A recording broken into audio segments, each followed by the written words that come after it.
Ladies and gentlemen, welcome to the Kickout Club Wrestling Podcast. Yusuf, why do you jump back every week when I do this intro?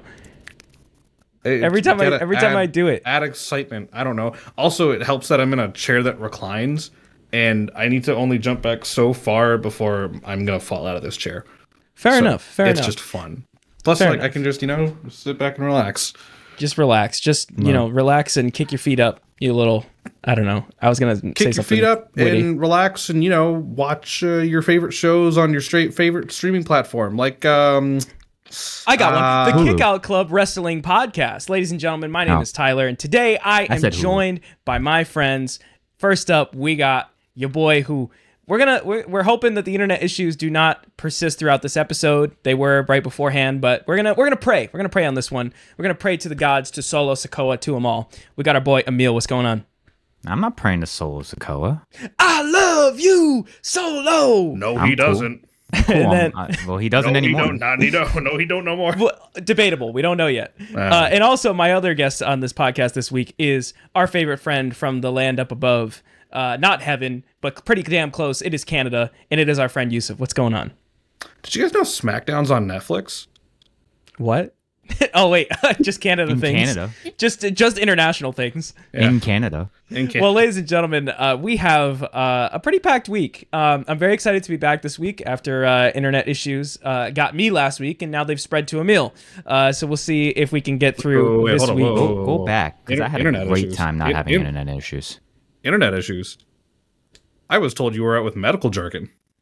Yeah, that tends to happen.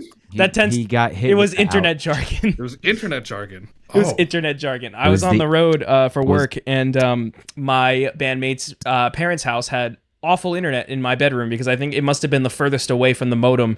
He got the internet. Ouch. It's true. The internet boo boo. But anyway, y'all, it's been a good week of wrestling, wouldn't you say? It's Tuesday. Yeah, it is Tuesday. The week just started.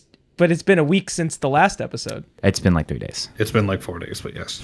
Okay, fair enough. Fair enough. Some of us were working last week. That's fair. For some of us, it was like a week and a half, and we've been deprived. It's definitely been like a pretty good week in wrestling in general. I've talked about 3 episodes now of Raw on Netflix, and you've only talked about 2. I know, and I'm pissed about it. However, I will agree with the sentiments of last week. Last week's Netflix on Raw on Netflix was much more dialed in, much more in tune, much stronger than the first week. It was very obvious that first week was, a glorified house show. It was, to satisfy the shareholders. It was all the, the corporate stuff. They had to get that out of the way. We get that. We understand it. Get all the big names out there to, drag out Hulk Hogan to stumble out there and get booed and stumble back. But this week, last week we really got to business, and I think this week we continued business as usual, and it's a good business as usual for sure. Opening the show, we had an interesting segment with Rhea Ripley, the new women's world champion, setting up her first feud with Nia Jax, and it looks like Rhea got pretty angry and challenged Nia to a match for the women's world title at Saturday night's main event. A lot of matches so far announced for Saturday night's main event. And it's interesting because they had this match between Bayley and Nia Jax, and before the match, they announced that Bayley is going to be moved to Raw in the transfer window, which, okay, I'm not mad about it. I'm not quite sure how it's going to pan out yet, depending on who else moves. Not much could change if they keep moving the same people back and forth. But Nia, who supposedly is still a SmackDown wrestler there, beat Bayley, Raw's newest Inquisition.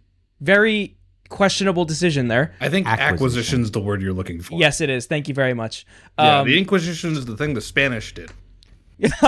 That's fair enough. But now that you just threw me off my game, very weird. I mean, I guess they're going back to Nia and Rhea, and the feud's not bad. It's just like weird timing to be like, yeah, here's Bayley, Raw's newest acquisition, just to get squashed, and I say that in an exaggerating way, to Nia Jax, because she wasn't really squashed. It was back and forth.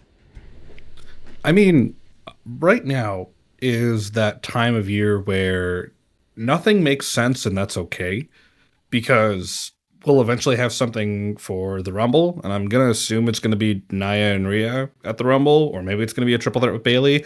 Maybe it's gonna be a fatal 4-way with Roxanne, please, or put her in the Rumble, please. Just quiet you.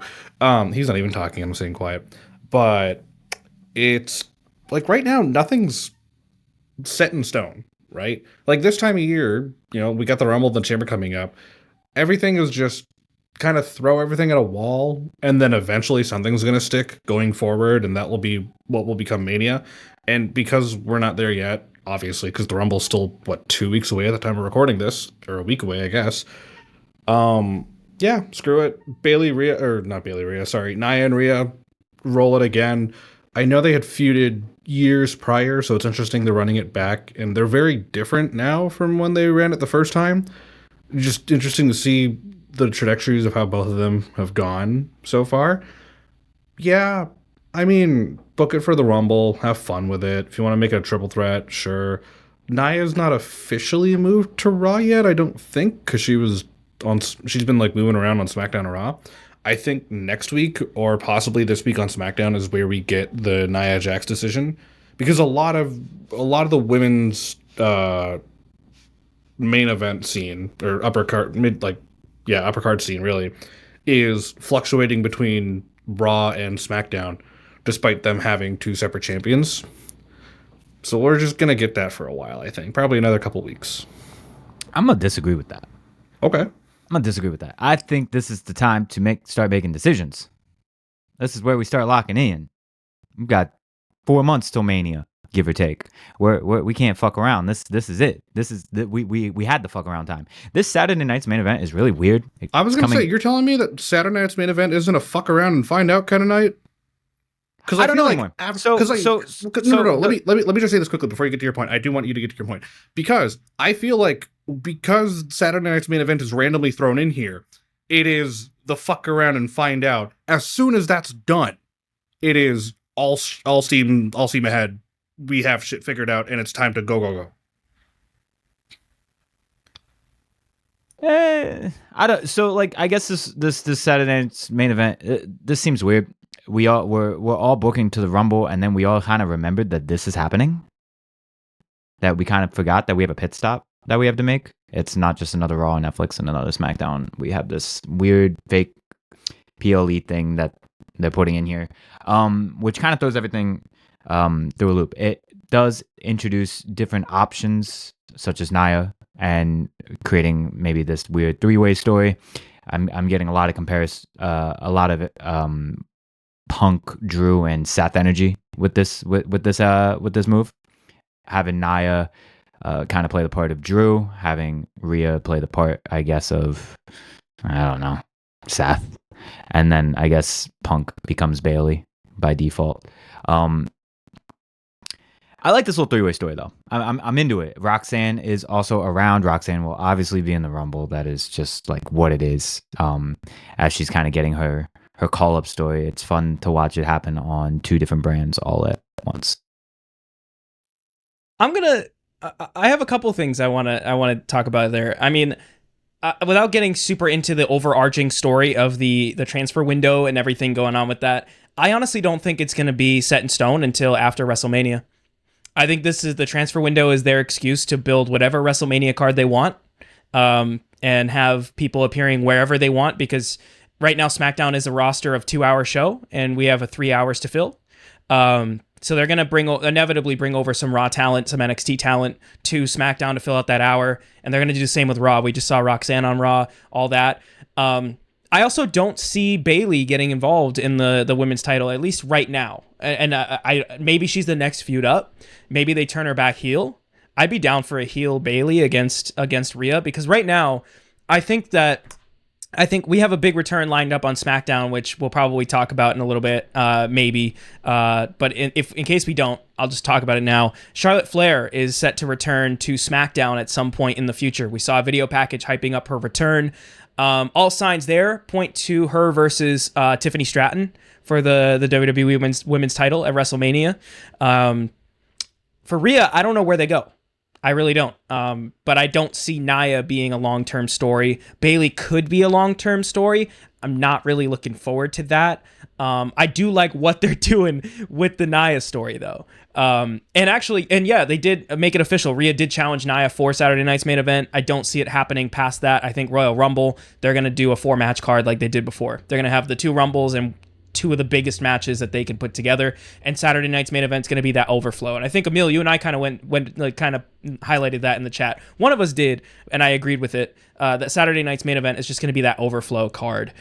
So right now we have 4 matches lined up, and Rhea Ripley versus Nia Jax for the women's world title is one of them. Crossing over the brands there, with Nia right now being a SmackDown person and Rhea being a Raw person. So I really don't think they're going to care too much about that. But yeah. No one cares about that. No one cares about all that. It's fine for Rhea. I mean, I'm glad she's got a story. I'm glad she's finally got something. Yeah, Rhea needs to do something else and hang out with some new people. We can maybe send Liv to SmackDown in this open window. Oh, absolutely. But please. That'd be great. Whatever brand Rhea's on, send Liv to the other one. Yeah, for sure. Because there are some options that we can do. Over there. On another big story that Saturday night's main event is kind of promoting is this Gunther match. Gunther seems to right now be the king of Saturday night's main event, which that's a look.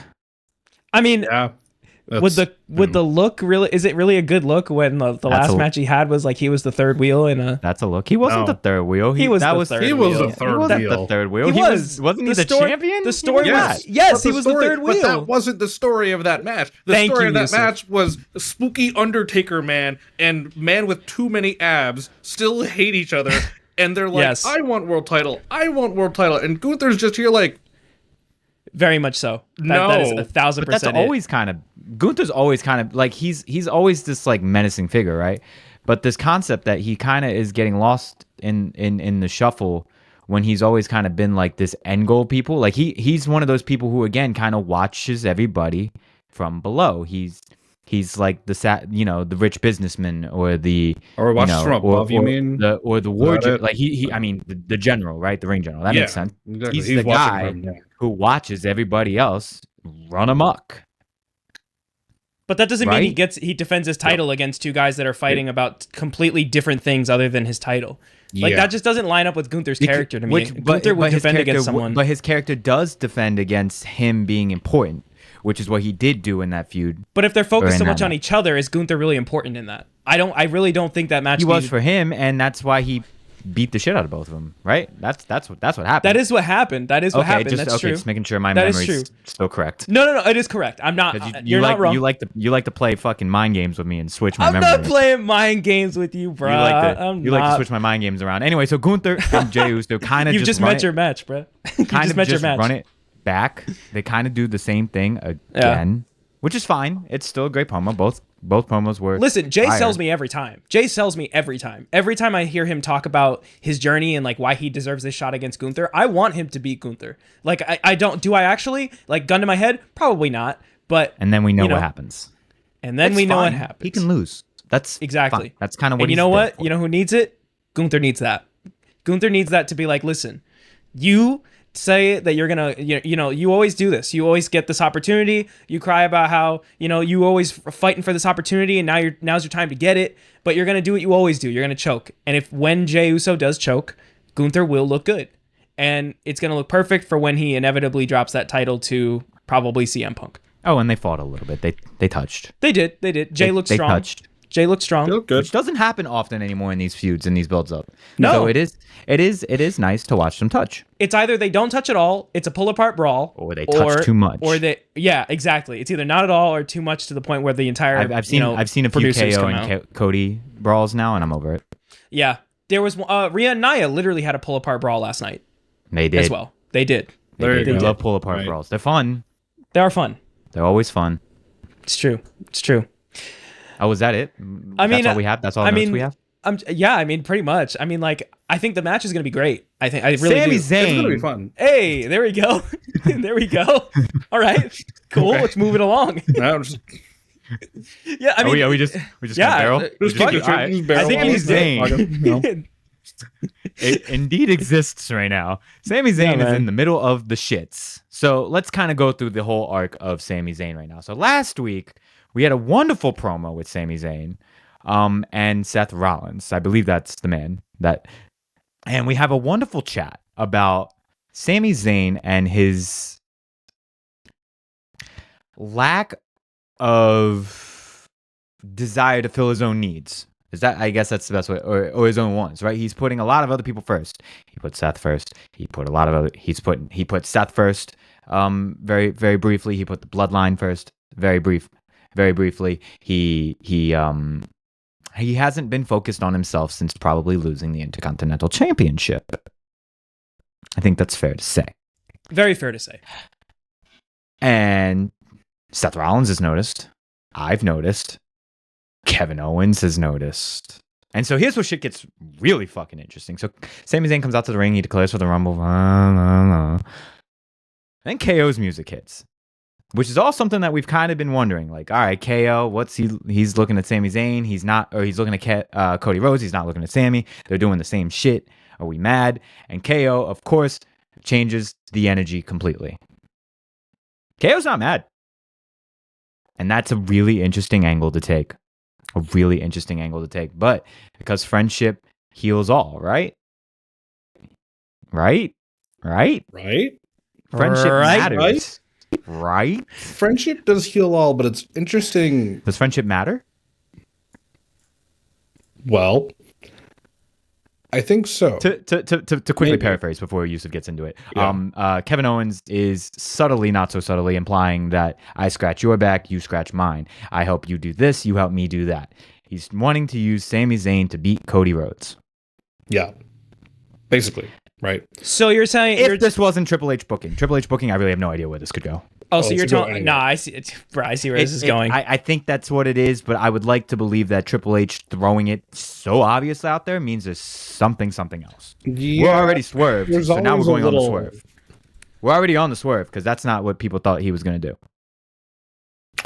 This is definitely a you scratch your back, I scratch your back kind of situation, or you scratch my back, I scratch yours situation.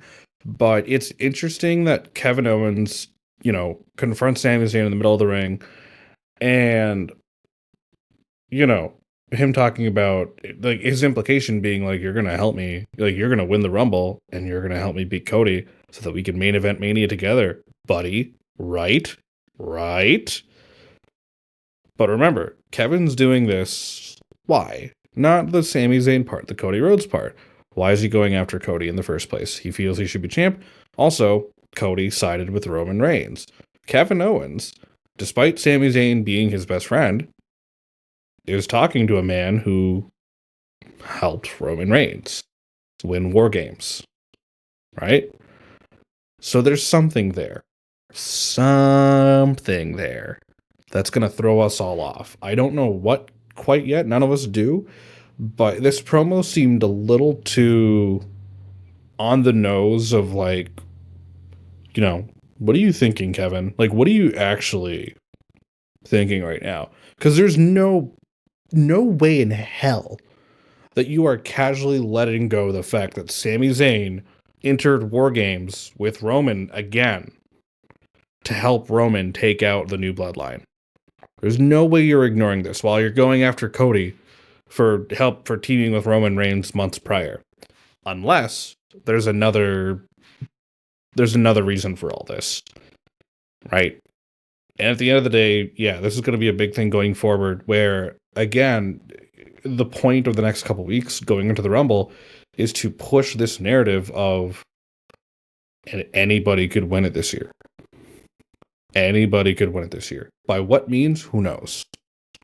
But, Sami Zayn coming out to cut this promo and everything, and Kevin getting involved, does Kevin help Sami win the Rumble?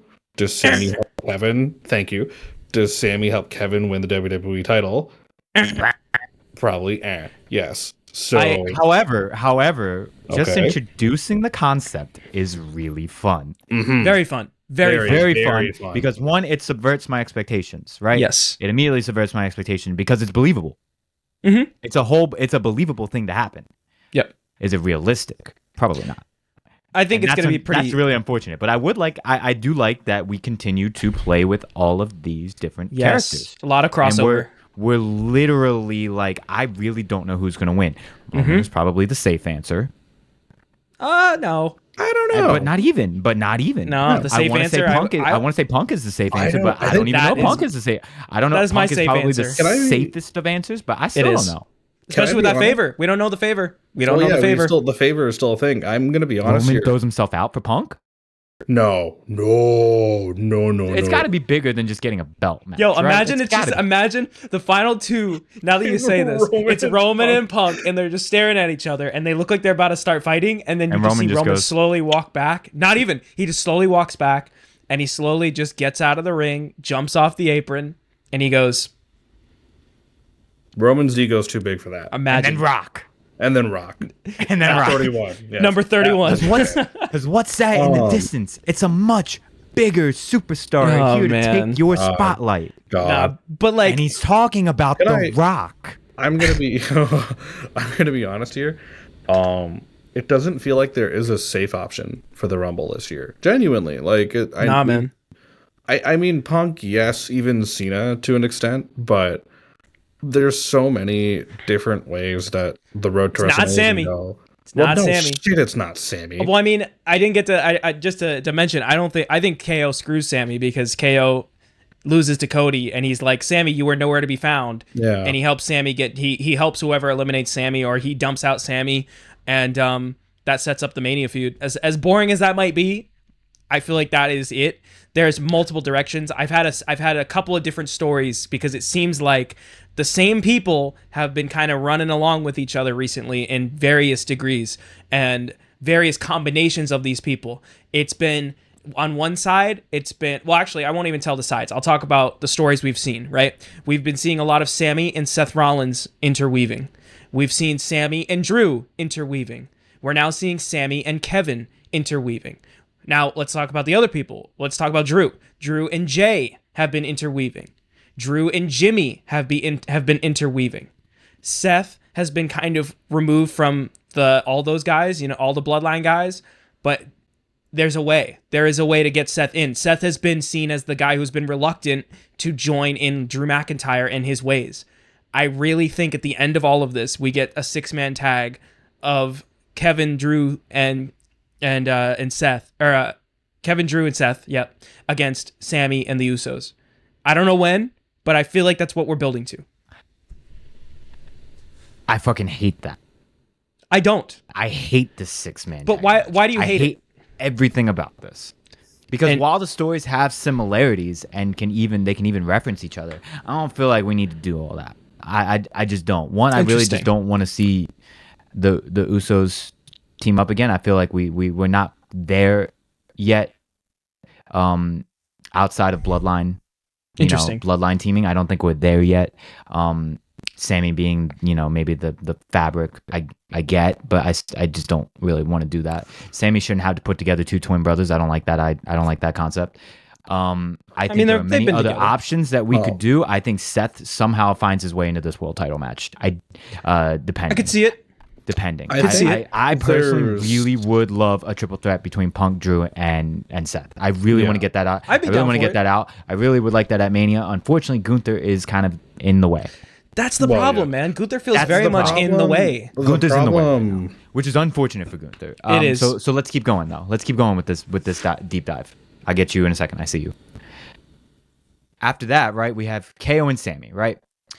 A match without the belt is immediately less interesting. I understand. Correct. I understand that. Immediately less interesting. Do it for the fake belt. Sammy winning the Rumble and KO beating Rhodes, right? Super interesting. Not going to happen. It is what it is. But it bottlenecks everything is the problem. Right? Yeah, it also kind of... It just bottlenecks everything. It also just then where does everybody else go? I get it, but that would be the more fun option. But also them doing a solo match will obviously be good without the belt. It will be fine. The story will be fine. It will be what it's going to be. And I think we have to go in that direction. I think we have to, because I don't want to see the rest of this. The Usos, however, can go and find a solo belt to go grab. I think Jey Uso has never gotten his rematch for the IC belt. Rematch clauses are kind of out of the thing. But it's not about a rematch clause. Now at this point he could just be like, well, at this point, well, he's like, he could. At this point, I've challenged for the world title. Yeah, he can just throw himself in, one, and two. It'd be realistic. All he has to say is, well, y'all, I had bloodline people in my last IC match. That's true. That's true. I didn't lose clean. Relevant. I did not lose clean. Right, which is still relevant. Right, Very just much because so. just because we don't do the rematch clause doesn't mean that's not relevant. Yep. If watch the product, we're watching the product. We're watching. Which can free up Jimmy Uso to go for the U.S. title. They sneakily snuck that little conversation in there while he was fighting Carmelo Hayes. They sneaky brought that in there as if we weren't going to notice that what you were talking about. Which is also very fun that both of them could possibly win a mid-card title at the Mania and maybe dap each other up backstage afterwards or something, which could be fun. Give him the Sammy KO moment that you were talking about you wanted. Give him the moment that they didn't actually give, though. Yep. Because what the fuck? Yeah. Wasted my goddamn energy.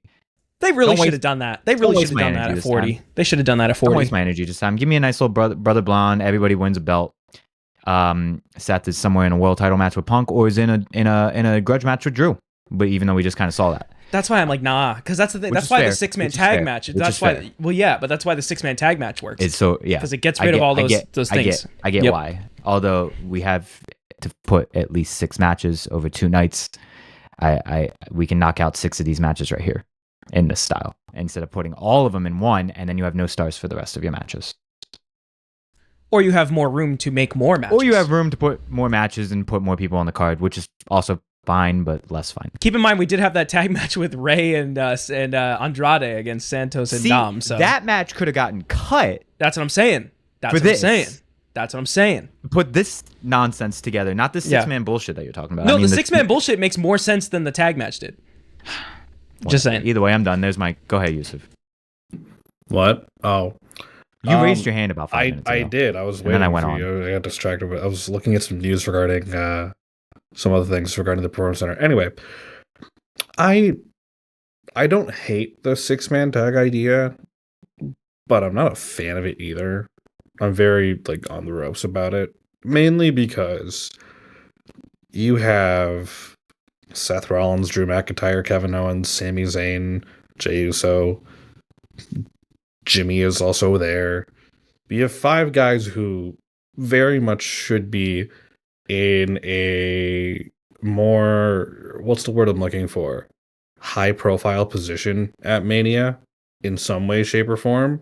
Whether it be like a singles match, even if it's not for a title, like a singles match of some kind of proper showcase match. Because these guys are these are your how do I word this properly? They are the next tier of your workhorse guys. Right underneath your main event boys like Cody, Roman, Cena, Punk, right? Having a 6-man would just be oh my god, I don't like you because this, blah blah blah blah blah blah blah blah blah blah blah blah blah, and then it just leads to a 6-man. You're okay, sure, they'll have fun for sure, but is that? I don't know if we have 2 nights of Mania for a reason. Right, we have 2 nights of Mania now for a reason. When you think about logistics, we can realistically fit those guys into other types of matches that aren't necessarily a tag match.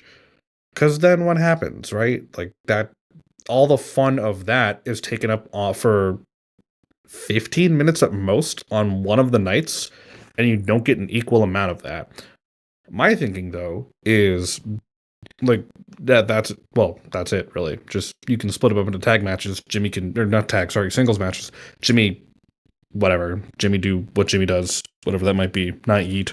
But if you're gonna do this for Mania, you want to have it split up so that everything kind of equals out, especially when the dude at the center of all this, and I don't want to keep harking on the point, but the dude at the center of all the infighting between all of these people is Roman Reigns. Now, I'm not saying one of them should be wrestling Roman one-on-one at Mania. That's obviously going to be saved for probably, Dwayne, but... Cody, yeah. Drew. No. Give Drew me versus Roman for nothing. Don't be shutting me down. Don't be shutting me down. So if I don't like the 6-man tag match, and Roman's not winning the Rumble, and Roman's not going to be in a world title match, and The Rock can't make it, this actually does make some. Give me my flowers, baby. However, so here you're right. However, this match is so far down the totem pole of what they want to do or what they like to have on their card for WrestleMania. Correct. Yeah.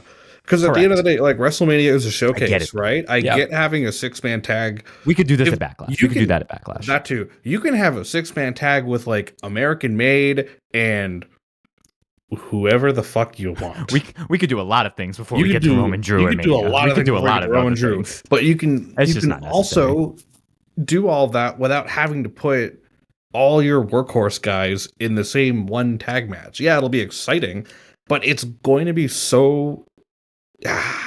So I guess this is going to sound mean. Hold on. This is going to sound rough. It is going to be viewed as insignificant compared to every other major match on the card because it is a 6-man tag. That's the problem. So the question is, what does that do for anybody? Nothing. Nothing. Right. Not a thing. Yeah, nothing. The heels win, then what? Or the faces win also, then what? Yeah. Nothing matters. I mean, it'd probably be that's a good. I mean, again, we don't need to be asking these questions because we don't know the story yet. We don't know the story yet. I'm just saying. Don't give me that. You guys are making predictions based off of what we watch. Come on, correct. It is the podcast. It is. No, I'm doing it. I'm doing it. But it is the context. But you're very much. You guys are like, I feel like a lot of our takes are very much in the realm of like, oh, it could work, it couldn't work. We don't know what the fuck they're gonna tell for the story, so I'm looking at it from also a fan perspective. So we have so many options. Yeah, and they're not being clear on their options, so we just gotta book. That's what I'm saying. No, for sure, and that's what we're doing here. But we have options. We can't book. No, I'm not saying you can't book, but we have options. Let's acknowledge when we put out some good options, but also say.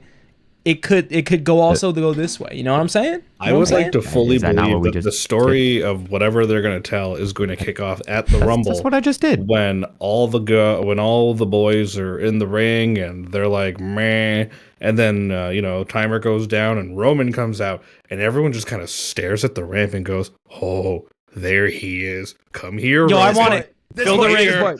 Fill the ring." Goes to Roman's past. Jump him.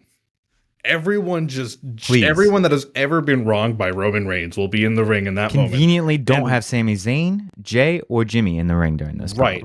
But everyone else that Roman's ever fucked with, wronged, everything, right? They're just there. No one's hurting each other. No one's trying to throw each other out while Roman's coming down because they're all focused on Roman. Yeah, Roman, come here. Come on. Don't take your sweet ass time. Get down here. Get down here. And the second he gets in that ring, go to the center of the ring. Roman just looks around. He's like, I can take them on. Nope. Just start getting them. So there are two options here that I like for this. One, I like that option where everybody beats the shit out of him. I also love the idea, and shout out to people who have watched the originals. I like the idea of him just pulling in Elijah and just going, "Gentlemen, shall we?" and whoops ass. I would also accept that. Keep Punk in the ring during either version of this, though.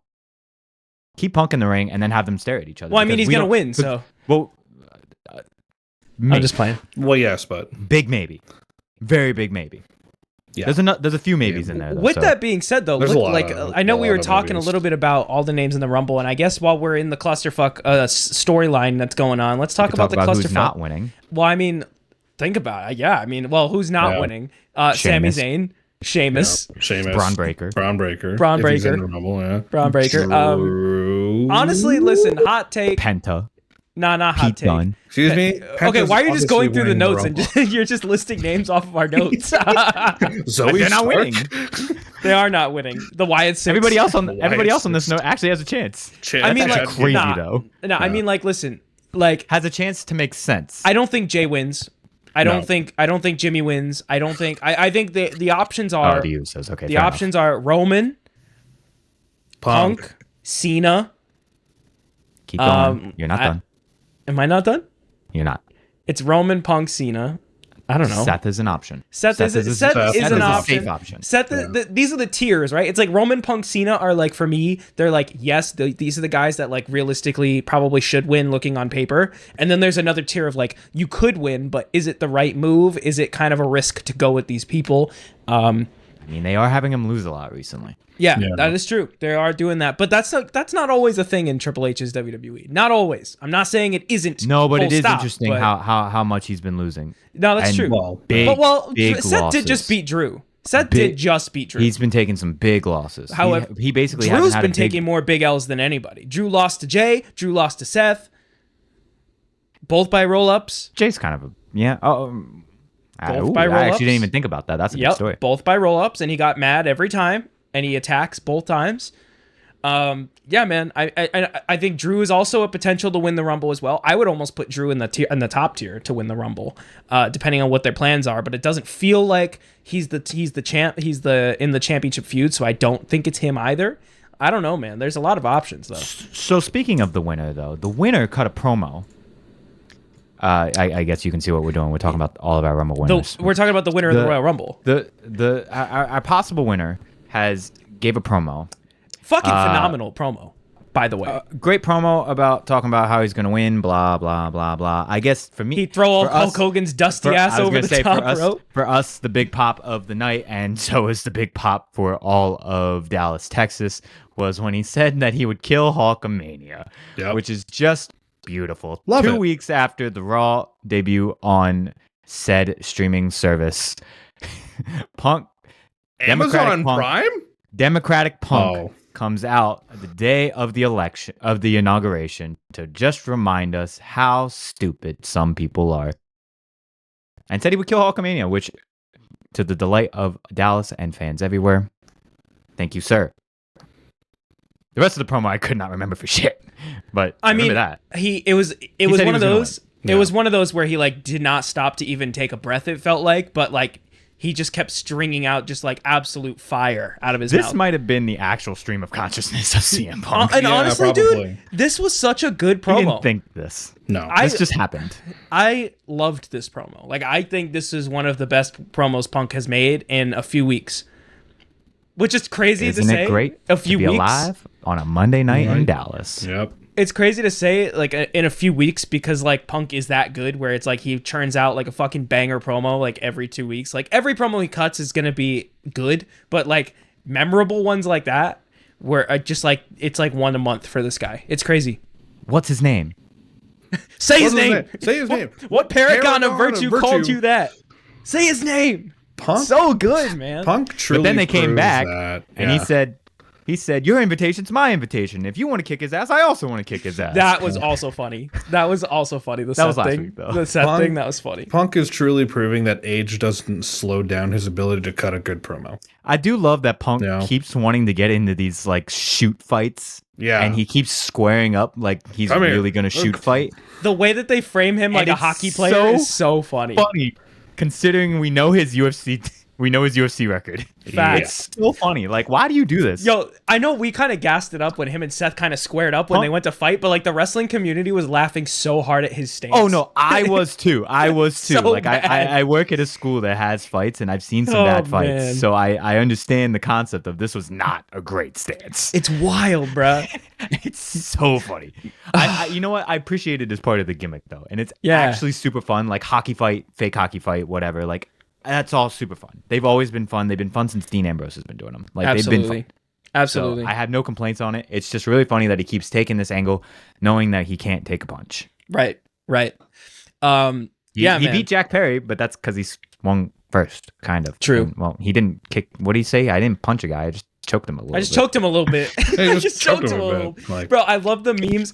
People have been posting memes of the jacket. Like someone saw the jacket in like an Under Armour store and took a photo of it and was like, when you feel like just choking somebody out a little bit. It's so funny. It's also funny. Never mind. It's also funny because I don't know if he could win. He goes, never mind. I don't know if he could win a real fight. Nah, man. In other news, though, not in this age. Facts. No, maybe 10 years ago. In other news, though, you know, I have one guy who I know for a fact is going to have a banger showing in the Royal Rumble. Usually it's Kofi, who also had a good story this week, but this year it's Penta. This year it's going to be Penta. It absolutely has to be Penta. This my dude God. put on another banger against Pete Dunne. I'm less confused this week. I see what we're doing. We're just giving him shit to do. I mean, we're still waiting for when Ray Phoenix can come in. We're waiting for a while, so he's gonna have to do something. We can't just rest on our laurels, which is fine though. Right now, and I mean, unironically, Rey Mysterio comes back to TV. Thanks for not even. Thank you, Ray. I do appreciate WWE not only acknowledging their lack of subtleness. That it's just no, like the week when they were hyping his debut, and Chad was like, "I want to face a luchador," and they were like, "Well, I have a luchador for you next week." Like we all knew. Then he debuted. Then Rey Mysterio opened up SmackDown, and it was like, all right, video game. Like, what are we doing for real? Like, what are we doing for real, man? Thank you though. But we'll appreciate this nice that lucha Mexican destroyer, man. Dude, that is beautiful. Penta's a beauty, dude. Like, they once a week is enough though. Just yes. Well, yeah, everybody, but let's just make sure no one else starts touching that. We no, can't for sure. No. Where's Bad Bunny when you need him? Yo, that's facts. Come back. I need Bad Bunny back. I'm still shocked they let the man use the Penta driver. I'm shocked that they let this man use the Penta driver. They land on their back. It's a modified pile driver. Yeah, it's a modified. Yeah, he tucked the leg on Wednesday though. It didn't look the same, or on Monday. He has. He didn't. No, he didn't. He always He always tucks the leg. He scoops him. Right, and then I thought he slams him on his back because I saw his leg go it's like under the middle head section and kind of like hit like a leg drop on it. Like they'll talk. It's like right on the back of your neck. Yeah, it's like right here.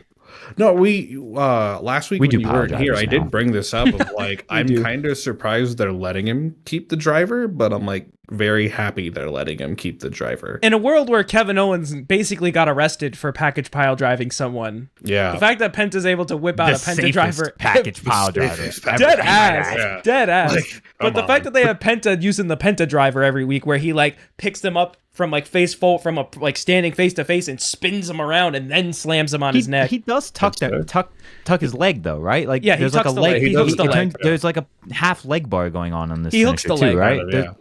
No. Oh, is that what it is? Like I think it looks like his leg, like it looks like his style. leg lands on top of the neck, like doing like part of the cover. Nah, I didn't see that. Did I look at this finisher wrong? No, I don't think so. Let me go. I'll go relook. It's a complex move. I don't really know what I'm looking at right now. It's a complex move. It's a great move. The presentation though this week with the pyro, with the spinning pyro, was with the revolving thing. It was they botched the entrance a little bit because he was ready. He did the raw pose and they didn't do the fire. They didn't do the pyro at the right time. I don't know though. I liked the fire going on behind him when he did that, though. I thought that was sick. I mean, I like both a lot. Don't get me wrong, but man, it was great. It was great. Fuck, I had a point. Damn it. Other than Penta is a great wrestler and should have a great showing at the Rumble. Penta's great. He'll have a great showing at the Rumble. He will come in at like number 7. It would be really nice if he did it on Kofi Kingston just for a little cutesy. That would be cute. Here is a question, and just a hypothetical question. In the year 2025, will Penta win a singles title? A singles title, yes. Yeah. You think so? A world title, 100%. No.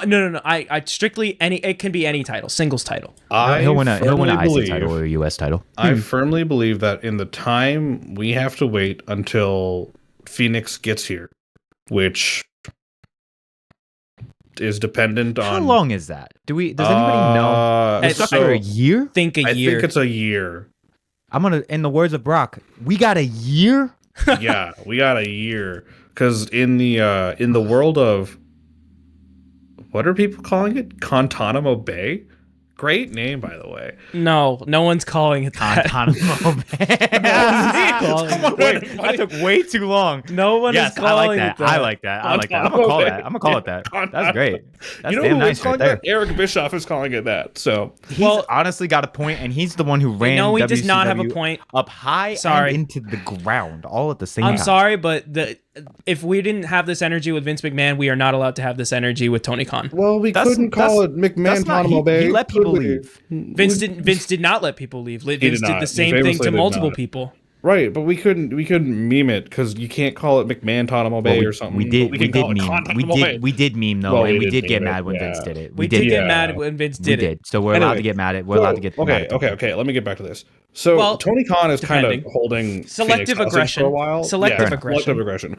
But yeah, so for the next year, while Phoenix is still under contract in AEW and tweeting himself in a straitjacket.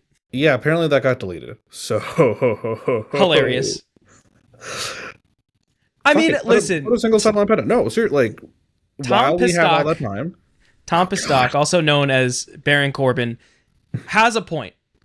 As shitty as it is that these people are being held to their jobs, they are still getting paid.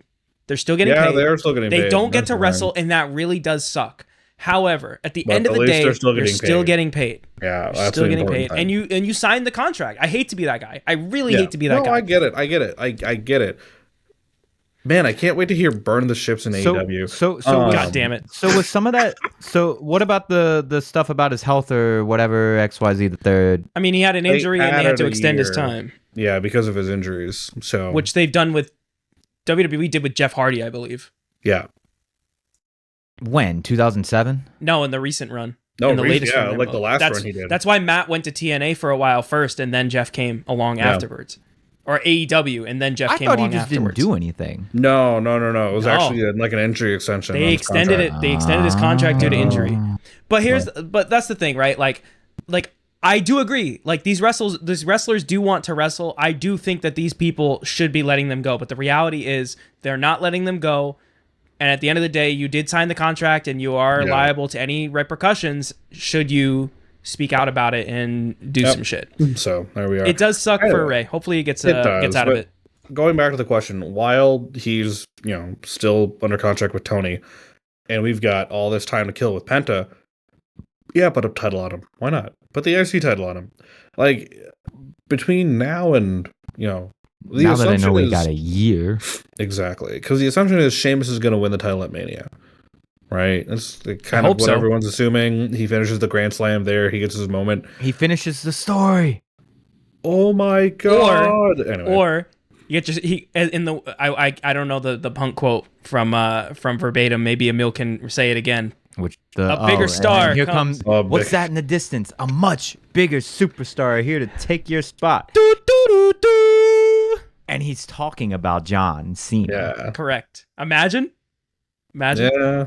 Probably not going to happen. I really don't think it's going to happen, but no. But Penta will probably end up winning the IC title. You know what? I'm going to get ballsy. I'm going to say by SummerSlam. I'm not going to lie. I don't know if he wins a title this year. I don't know. Very easily. Like we have so many people that have been around in this company that we've been saying should win a title. And Penta can just be that guy that just puts out banger matches after banger match. We also have to remember that there is going to be another cook thrown in the kitchen whenever he's ready to go. Because Ilya Dragunov is apparently done his rehabbing. Dude, I'm so fucking excited. He's ready to go. I'm so excited. He's going to be ready to go soon.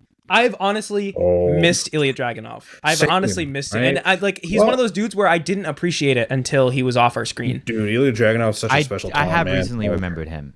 Wait, what? I have recently remembered. I have the concepts of a plan and remember. I have concepts of a memory. I did not hear what we said, though. What oh my god. So quick? Ilya Dragunov has been seen at the Performance Center training after being injured for 4 months with a torn ACL. 4 months. He's been gone since June. I believe 4 months. June, right? He was here during SummerSlam. Just before. Yes. I can't remember the exact time of the injury, but the man tore his ACL and he's already back. He's rehabbing, getting ready to go. He's been gone for a while. I've been wondering. He's been gone. I'm not wondering. I did remember he got hurt, but and then I thought about him the other day. Yeah, I don't want to sidebar this conference. Yes. September 30th, 2024 was when the news broke that he suffered a torn ACL at a house show.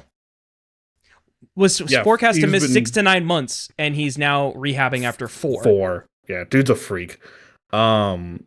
I don't want to sidebar this any further because we still have a lot of stuff to talk about for the rest of Raw, do we? We still have stuff to talk about. But Ilya Dragunov coming back leads to one of two situations.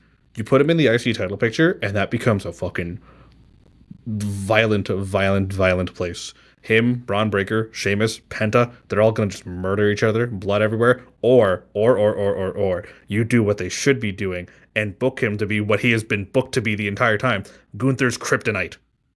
The man who has never lost to him. Asterisk, non-title at WrestleMania. Well, non-title at WrestleMania, yeah. do Ilya versus Gunther. If you want incredible wrestling and violence, there you go. And again, Gunther's never beaten. I thought we were talking about Sheamus. How did we get here? I don't know. No, we were talking about Rumble and stuff. Yeah, generally. and like title picture. Well, my thing is with Ilya Dragunov potentially coming back, you could throw him in the IC title picture with Sheamus, so that becomes a whole thing, right? Like again, like I said, there's another cook that's being thrown in the kitchen, and there's already so many cooks in that kitchen. Sheamus already lost the big match, so now it's time for him to win. Well, he lost the big match. Well, he's having another big match because at Saturday night's main event, it's Braun Breaker versus Sheamus for the title. However, the last match, I think the last shot Sheamus had was the triple threat with Ludwig, though. It was, and Ludwig was in the kind of. But then they kind of traded little nagging hurt. As in, Sheamus beat Ludwig multiple times, and Ludwig got 0 wins against Sheamus. Which is crazy. Like 2 months. Crazy. Ludwig needs a win against Sheamus. But yeah, so it's Sheamus and Braun. I think Braun wins one more time to hold it off until Mania, but I think Sheamus works his way back over the next few months and ends up finishing his story and get ready winning the for title. Another training montage. Yo, stop. Karate Kid, that shit was so stupid, bro. I'm not gonna lie, that was stupid. So I want to make a hot take because apparently that's what I do on this show now. It's usually you think it's a hot take, but it's like one of those like SmackDown is a whole lot of goddamn nothing.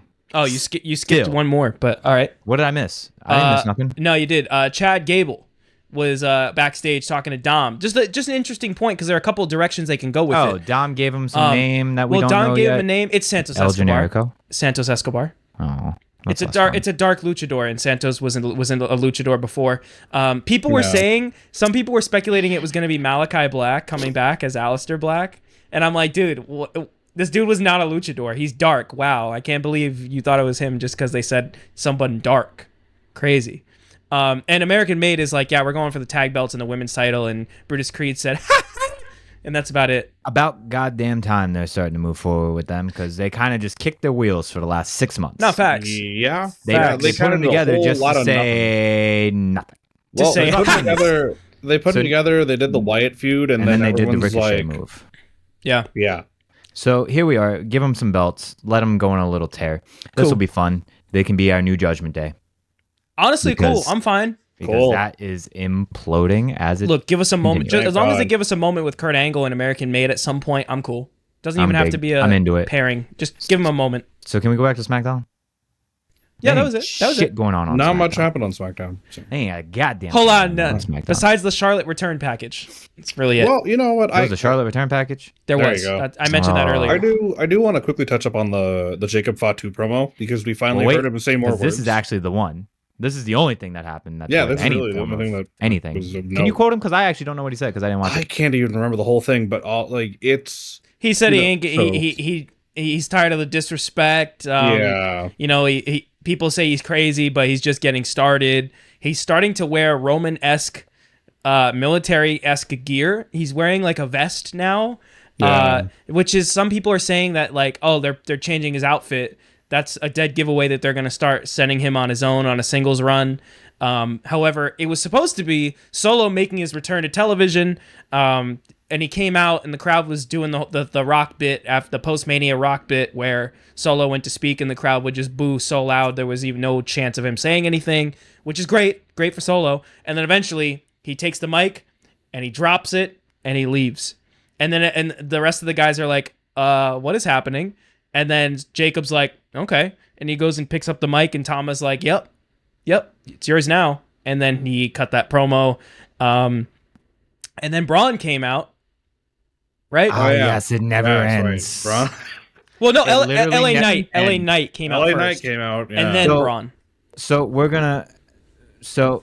Right, every time your tribal chief loses, you just push on to the next one. So here we are. We have our tribal chief, Jacob Fatu. Not yet. We're not officially. We have Tribal Chief Junior.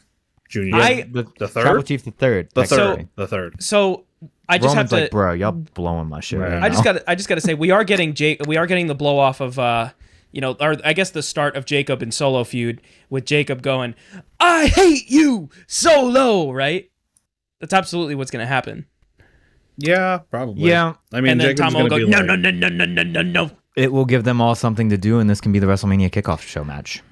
Bruh. Nah. So this And is then With all absolutely the other win. bullshit with all the other shit going And on in then this card, Jacob I don't can- want to watch and this then, at all. and wait, That's but then- crazy. but I don't then- want to That's watch crazy. Timu and the boneless version all at once. I'm cool. This man is such a Roman Glazer. It's I'm crazy. so cool. Jacob Fatu could do anything else. Solo could do anything else. Not Take really. It all of doesn't this make blood- sense. take Doesn't all make this- sense. Please take all of this bloodline shit. Unfortunately, to get to anything else, we have to get this done with first. Correct. Which is That's unfortunate the because I would problem, love this. I right? would love this without all the bloodline drama. That's Right, I would love this too. I would love Jacob wanna watch this versus shit. Braun Strowman if there wasn't any bloodline drama. I would love if Jacob just got all the drama out of the way and then, killed Shinsuke So, Nakamura. I mean, and I took think the title. Solo's- So you know, like how on superhero teams, there's like the A team and the B team, right? Yeah. So let's use Marvel as the example. The A team obviously being the big 3 plus 4 if you want to put Hulk in there, right? Sure. Fair, right? The B team, Falcon, Scarlet Witch, them motherfuckers. Where's Spider-Man at? B team? B team. Nah, he's in the A team. Now he's A team. Now he is. He been A pre team. pre end. But I see what you're saying. I see what you're saying. Yeah, pre-Endgame, My he was bad. B team. My bad. I didn't timeline myself. Pre Marvel. No, you're fair. pre-Endgame You're fair. Marvel. You're valid. And then we have the C tier, right? So this would be like if fucking Heimdall fought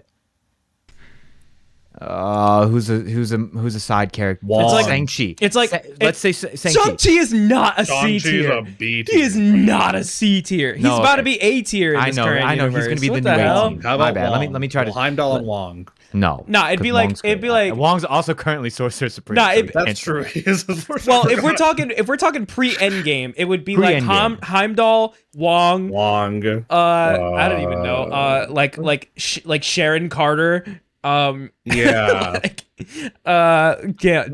Yeah. It's this is like the C tier of it. Like it's not Roman and anybody. It's not even Roman and the other tribal chief. It's not even like the Usos and the Tongans. It's literally the C squad right now. And that's and I just don't need it.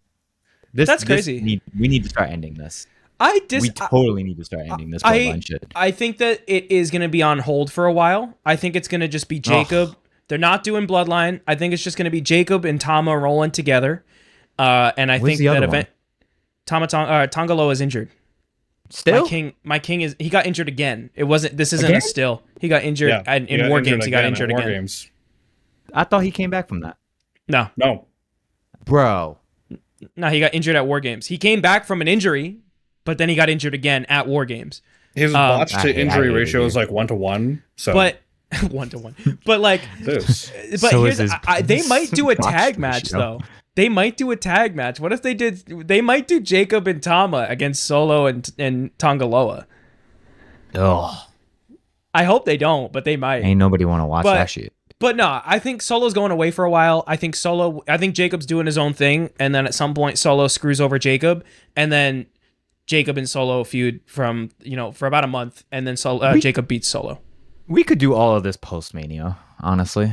I don't want to see none of this shit going into The 41. point- I don't no, want to watch none of this at 41. I don't. The point is to get Jacob over, and it's going to do a great job of doing that. This is gonna be my piss break. Is what That's this is. crazy. I hope I'm going to remember you said that. I'm going to try my best to remember that you said that, because I bet after WrestleMania, you're going to be talking about how good Jacob looked. That really doesn't inspire much confidence for me. It's going to happen. Because Jacob gonna already looks good. I don't have this. I don't need the proof that Jacob is good. I've seen it. But it's Like, going to be a I don't singles need him run, to- like a formal singles run. And speaking of which, other ways, they did announce a meaty ass match. meat. Braun Strowman versus Jacob Fatu for Saturday night's main event. Fuck Oh it. yeah. So we did interrupt. Braun Strowman did come out for this, Yes. along with LA Knight and some other people. They've been fighting for a while. There's this cute little thing going on there that also nobody cares about. Yeah, Good talk. facts. I mean, here's the thing. If Braun doesn't get eaten alive, It's gonna happen. That's the point. like At the end like of his head can't be connected to his body still. Okay, Yusuf. That's a Yusuf comment. I That's don't wanna- absolutely I don't something really- Yusuf I would wanna- say. Nah, I mean, but know. I mean, You're not wrong. correct. Entirely. But Correct. I do the meat match slap. Jacob Need Stay Fatu with me now, should boys. do. Me. Jacob Fatu me. should get Big meaty from the men top slapping me. rope. Hold on, Jacob Fatu. I'm trying to think of like the most ridiculous spot. Jacob should go from the top rope, hop onto Braun Strowman's shoulders, and then jump off Braun Strowman for a moonsault onto Braun Strowman. Wow, that is a lot. I'm That's into a it. lot. So we have There you go. 4 matches announced for I'm into Saturday meat. night's main event, but we also have pause. We also have a segment announced for Saturday night's main event, not Oh, a match, yeah, a right. segment from SmackDown that was set up, and it's going to be Yep. a contract signing for the Royal Rumble ladder match between Cody Rhodes and Kevin Owens, with a special guest moderator who will be facilitating the contract signing. NXT's Shawn Michaels, San Antonio's own, so the hometown crowd. Kevin's putting Shawn Michaels through the table, right? This will be a beautiful promo. Sean's I taking don't think a anyone's stunner. going through this table. Sean's taking a stunner is what's happening. No, Sean's taking a bump. getting hit. I was gonna say Sean's taking a Sean's dump. getting hit. I don't think. Sean, I don't in think he's going through a Texas, table though. Sean's taking a stunner. I don't know if he's taking From I don't Kevin know if Owens? He's going There- to take a bump, but I don't know if he's going to go through the table. Yes, I don't Listen, see Kevin that. Owens. there are 3 things. They're not getting there Steve are Austin. 3 guarantees in this life: death. I should do it. Wait, hang on. Death, Death, taxes. taxes. I was trying to do it the Rock way. Death, taxes, and someone getting put through a table at a contract signing. That doesn't happen anymore. Wrong. Not as WWE. often. But that argument makes it all the more valid to make it happen. Don't do that. Don't double reverse And it's me. gonna make it's true though. That makes it all the more likely for it to happen, in my opinion. And Kevin's moves are all like table spot friendly. Power bomb, They are. package pile driver, stunner. I don't know how Wow. you do a package pile driver through the table, but like a power bomb through the table, could see it. Avalanche package pile driver. Yeah, perhaps that's wild to do on Shawn Michaels, but they could. I mean, I don't know what's gonna happen at that contract signing, other than the contract is gonna get signed. But it's interesting. Great mic work. Yeah, great for sure. mic work. For sure. Is this? And they didn't want And either of them to work. It is only going to be I think 2 we want hours, them to so still we got take it. 4 matches. They might not add another match. They might just keep it No, at this 4. Does that main event the show? Yeah. Yes. This is going to close the show. Does it? That's going to close, Yeah. right? Gunther I don't know. J? Yeah, it should close, right? I think it Gunther's should not close. closing. Wow. Sorry. it should Gunther. close. Sorry, Gunther. You got your one in Germany. That's all you're going to probably end up closing. Rhea probably so. opens the show. It's probably going to be Rhea, Nia, and then Braun and Jacob, and then, or actually no, Braun and Sheamus, then Braun and Jacob, then Gunther J, I'm then going to the be contract honest. signing. I could see. Oh, but then what goes before the segment? I was going to say Right. Gunther could open, but no, you got to have he something could. strong before. Not against if you're it. Open with Jay? No, Cody's but if you're going going to end the last. show on a segment, you probably want something like a strong match before that. But Emil, I thought Bloodline makes the most money, and therefore Bloodline should always main event. Not Here we this go version again. of the Bloodline. That was me That's flipping not. the Uno That's reverse not. card. That's not. And that's not moving the goalpost. By the way, you It's know not, exactly it's what not. the hell I'm Yeah, talking not- about. I mean, Whoa. Roman and Solo had their match. They're not the Bloodline anymore, so No. Roman will sell the rest of this Yeah, Bloodline. the rest of the Oh facts. Up no. They'd in be the air. lucky to sell besides They'll be Jacob Fatu, be they're lucky lucky to to sell. sell anything. Yeah. Yeah, man. Fucking the UD Ice Arena. I Like, mean, it's terrible. bruh. I mean, I think that's all we got for SmackDown. So, I have something. All right, what you got? Let's say his name. He appears. We believe believed in Joe Henry. In Joe Henry. We believed in Joe Henry. Henry. Hold up, Joe Henry. Whatever, Joe Hendry. Clap for me, assholes. Thank you. Joe Hendry is now finally the TNA World Champion. Finally. That's it. That's the note. That's it. That's the tweet. I mean, Took long About enough. time. it's about damn time. Took long That's enough. that's all we can say. I fully Very believe, confident that we'll see him in about a week Yeah. in Fully- Indianapolis Yeah. I'm glad with my, a belt. Yeah. With a belt. We're so close to my prediction being right where when he didn't win in the elimination match, whenever that was, sometime last year, and Nick Nemeth won, I was like, okay, what's the plan? Are they going to go into the new year and have Joe win at Final Resolution? And then he didn't win then either, so I'm like, okay. And then as January came around, I'm like, well, he's got the match with Genesis, and Genesis a few days before the Rumble. I'm like, that makes the most sense, right? Win the world title, and then he'll probably show up at the Rumble. And then after the TNA thing got announced, the official partnership, I'm like, yeah, there's no fucking way. he's not showing up at the Rumble without it. But you know what? Good for him. Did they ever give us the payoff to JBL getting involved in these matches in TNA yet? Kind of. So during the match between Nick Nemeth and Joseph Hendry, Frankie Kazarian, who has the Feast Your Fired briefcase, I believe it is, for the world title shot, was planning on cashing in during the match, and I was actually worried. I was worried they were going to fuck Hendry over by having him win and then have Kaz cash in. But instead they had Kaz come in during, like, in the middle of the match as both guys were down. And as he tried to get in, JBL grabbed him and clotheslined him and just made sure he didn't get involved. Well, I'm talking the last time, because the first title shot Joe Hendry had against Nick Nemeth, JBL also got involved and helped Nick Nemeth win. Wasn't that what happened last time? And they never paid that off. No. And this time he came out and helped Joe Hendry win. So what is this switch up? And then he was on WWE. The next night. What I'm confused by this random JBL resurgence. They're trying to make him like the Undertaker of TNA. Like he's like there to be the elder statesman. He literally in a black trench coat and all. No, seriously. He comes out in a cowboy hat and a trench coat and he helps people win matches. Yeah. Strange, spooky. Weird. It doesn't matter. Joe Hendry's champ. It's capitalist Undertaker. So here's something a bit more entertaining and a bit more thought-provoking. So right now, I think it is, before I kind of bring up this news, I think it is kind of interesting to point out, again, the fall from grace that Japan has had. Japan, pre-2019, has always been kind of this safe haven for pro wrestling. Pro wrestling, at its core, is a bunch of men wrestling, right? That is pro wrestling, right? At the very core, and Japan always has a real respect for the art of pro wrestling, being a good guy, being a bad guy, especially the in-ring work. And over the years, Americans alike, Americans, North Americans, and Euros alike have all traveled to Japan to get this certain experience and this certain experience that comes with wrestling in Japan. And you can look at this back as far as probably the 70s, if not earlier. I mean, Hulk Hogan has been in Japan. Brock Lesnar has been in Japan. Steve Austin, I want to say, has been in Japan at least once. Kurt Angle has been in Japan. AJ Styles is obviously Japan. We're starting to He Who Shall Not Be Named, also in Japan. A lot of big names.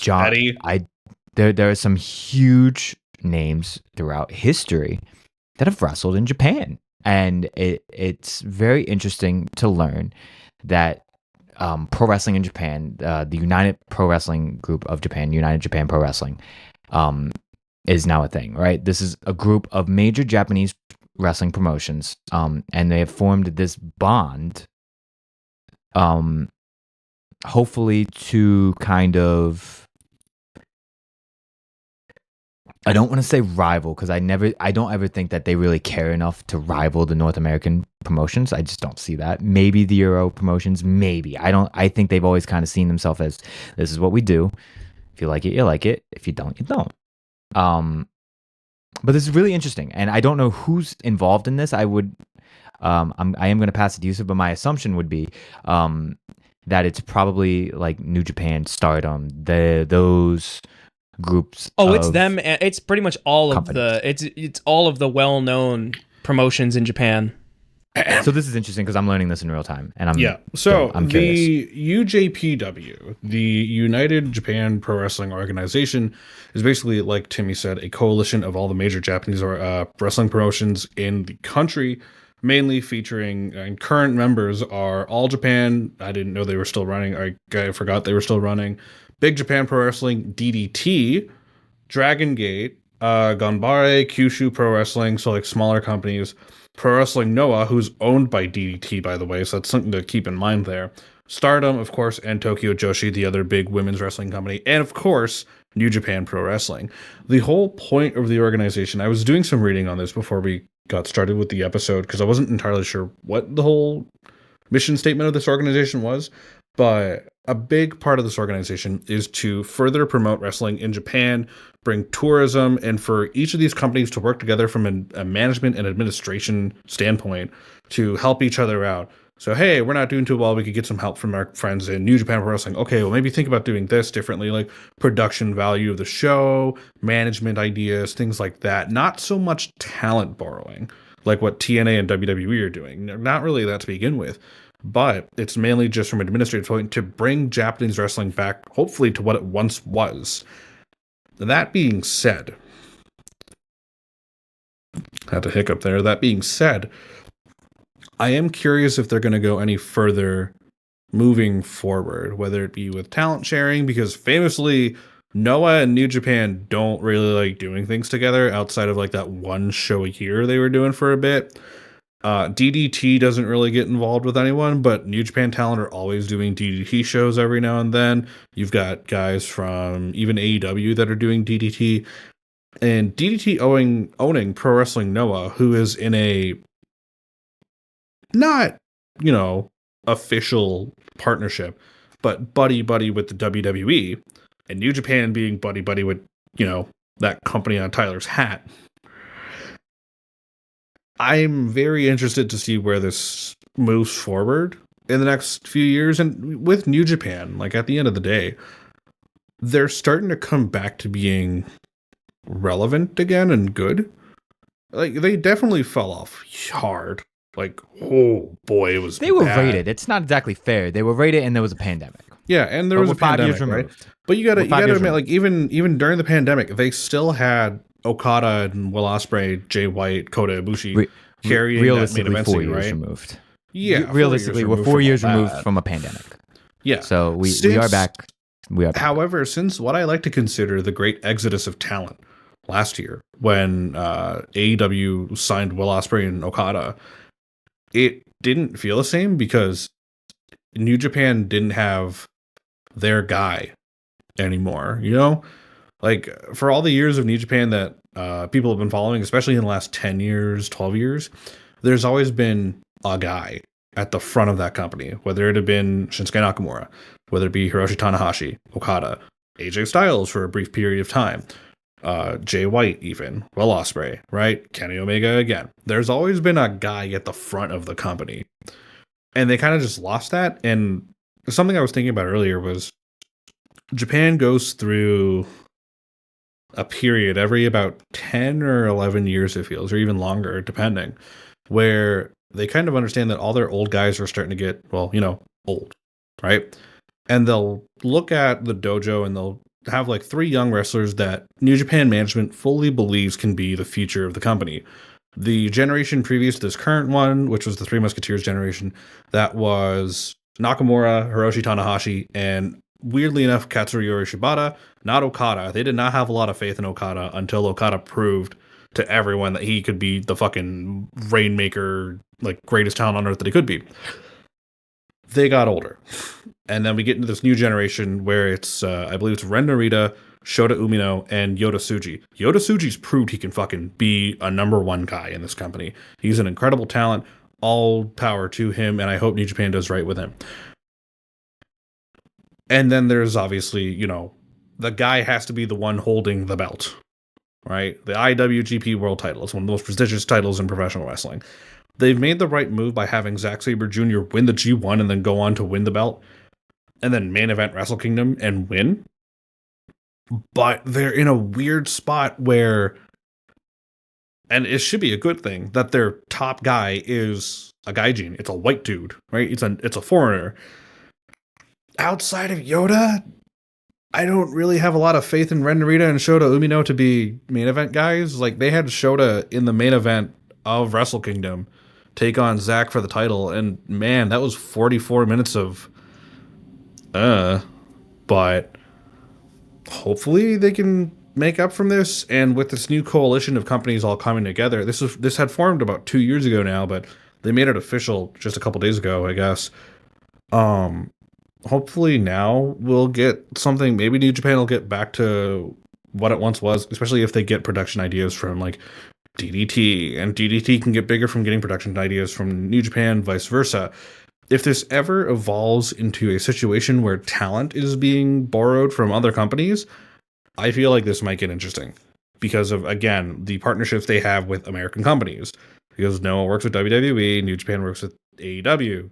So if they ever said, hey, we're moving talent around, would you guys want to move talent around? That's when we have a little bit of a problem. Because I'm sure Triple H would be like, that'd be fun. And Tony's probably going to be like, no.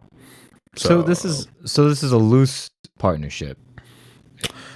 So the partnership, there's an agreement, there's a signed thing, this is handshake regarding the American companies and the Japanese companies, or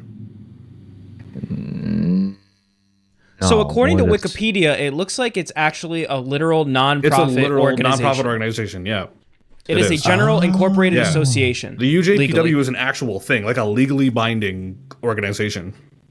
Okay. Yeah. Right now the it's kind of like the NWA.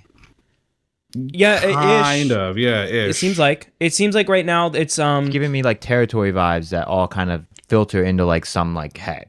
Their board of directors is their representative director is Senshiro Takagi, who is the current EVP of Cyberfight, which is the company that is the parent company for Pro Wrestling Noah and Tokyo Joshi Pro Wrestling, as well as DDT.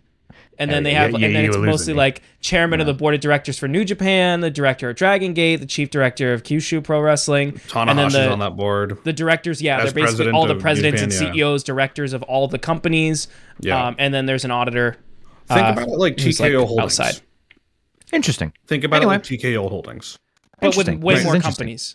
Yes, with way more companies. This is interesting. Yeah. Yep, you could probably see a lot more talent borrowing, a lot more crossing over, maybe some championships that come together and are unified. Maybe. I mean, I think the long term of this, something scary about it. And I know like we don't like monopolies, but I mean, if Japan maybe felt like delving into like being the number 2 again or the number 3 in the world, this little group could become a big group pretty quick. They don't really have to do anything. You kind of just have to rebrand everything and put it all under one umbrella, which, you could see that happening anyway with something like this going down. The question is, does this slam the forbidden door shut? No. Because with AEW working so closely with New Japan, it might, I don't know all the details, but there could be some conflicts with these companies working with AEW if AEW is not part of the organization. So this is why I brought this up earlier in regards to possible. They haven't talked about talent sharing. Oh, yeah, I know. But their current statement, I'm just reading out Wikipedia, but, maintaining a healthy competition among the industry, so specifically in Japan, the organization aims to provide a space for exchanging opinions and information regarding common issues within the professional wrestling industry.